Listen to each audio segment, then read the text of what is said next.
Isang mapagpalang araw po sa ating lahat. Welcome po sa ating 365 Daily Devotion with Pastor Russell Ocampo. And yung topic po natin for today is sino si Arkanghel Michael? And makikita po natin to sa Jude chapter 1 verse 9.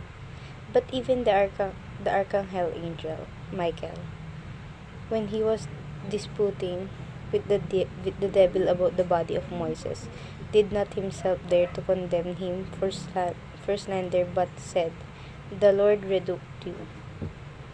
Subalit, si Miguel na Arkanghel nang makipaglaban sa Diablo at nakipagtalo tungkol sa katawan ni Moises ay hindi nangahas gumamit ng isang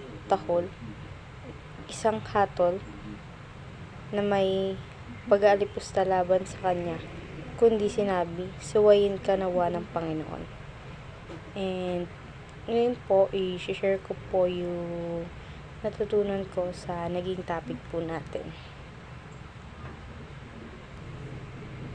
Sa teaching po, first teaching, Archangel serve as a powerful messenger and warrior in God's service.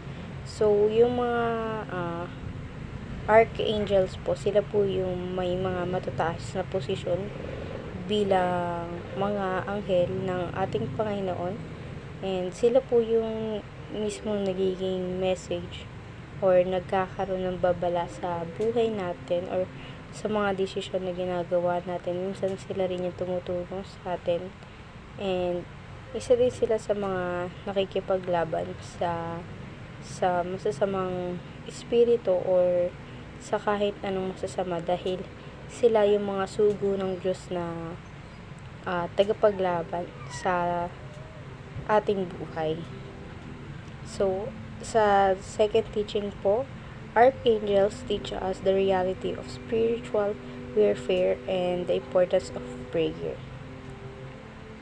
So, yung mga archangels po, sila yung mga nagpa-realize sa atin ng spiritual na pakikipaglaban sa ating mga problema, dahil hindi naman tayo physically nasasaktan, but then nasasaktan tayo spiritually, napapagod din tayo spiritually.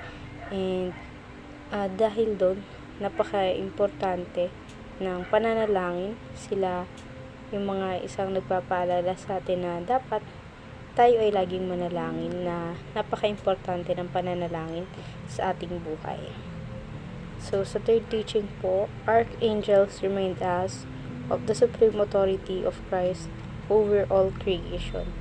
So, sila din yung mga nagre-remind sa atin na ang Panginoong Jesucristo ay ang siyang gumawa sa ating lahat at sa buong mundo, kung kaya't walang makakatalo sa kabutihan ng Panginoong Jesucristo.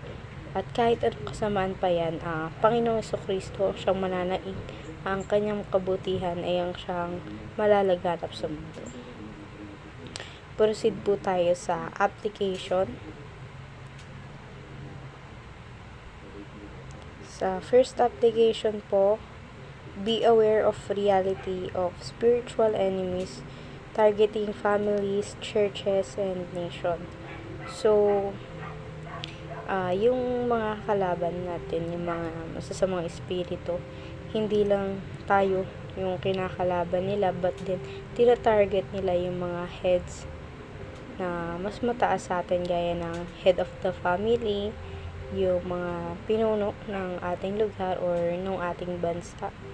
And gaya na rin sa churches. Siyempre, binibigyan nila to ng mga pagsubok upang sa tingin ng Diablo ay mapapatalsik niya ang mga ito. Pero kung patuloy natin ipapanalangin ang mga taong ito, ay talaga namang malalagpasan nila ang mga ganong problema.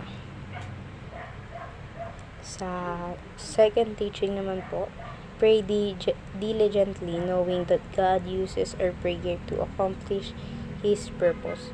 So, tayo mga tao, isa lang naman yung mga dapat natin gawin. Or, konti lang naman talaga yung mga dapat natin gawin. Sambahin ang ating Panginoon at manalangin at sundin yung mga nasa kanyang banal na kasulatan. And every time na nagpe-pray tayo, mas binibigyan natin ng lakas ang Panginoong Kristo na para lumaban sa mga pagsubok na hinaharap at tulungan tayong mga anak niya. And yung mga prayers natin ay nakakatulong din upang tagumpayan ng Panginoong Kristo yung mga purpose niya or yung mga balakid na kailangan niyang kaharapin. So, sa third application po, trust the power and authority of Christ over all nation. So, huwag natin pagdudahan yung kapangyarihan ng ating Panginoon. Panatiliin natin yung pananampalataya natin sa Kanya na malalampasan lahat ng mga problema. Lalo na kung nasa piling ka ng Panginoon, alam mo sa sarili mo na kahit anong problema ang dumating, kasama mo Panginoon sa Kristo. Kaya wag natin siyang i-question na kung kaya ba niya yung ganito, ganyan. Magtiwala lang tayo sa kapangyarihan ng ating Panginoon. Ngayon po sa discussion po tayo. What is the importance of praying knowing that spiritual enemies are real and active? So, kapag kasi tayo nananalangin sa buhay natin, nagkakaroon tayo ng connection sa Panginoon na nakakausap natin siya, and through that, alam na ng Panginoon sa Kristo yung mga problema kinakaharap natin. And every time na may problema tayong kinakaharap or ginugulo tayo ng mga spiritual enemies, mas tinutulungan tayo ng Panginoon sa Kristo upang malampasan ang mga ganong problema. Kaya ang pananalangin ay isang napakalakas na makapangyarihan sa daigdig, dahil walang makakatalo doon, dahil ang kinakausap natin dito ay ang ating Panginoon na makapangyarihan sa lahat. And ayun lamang po. Thank you for watching.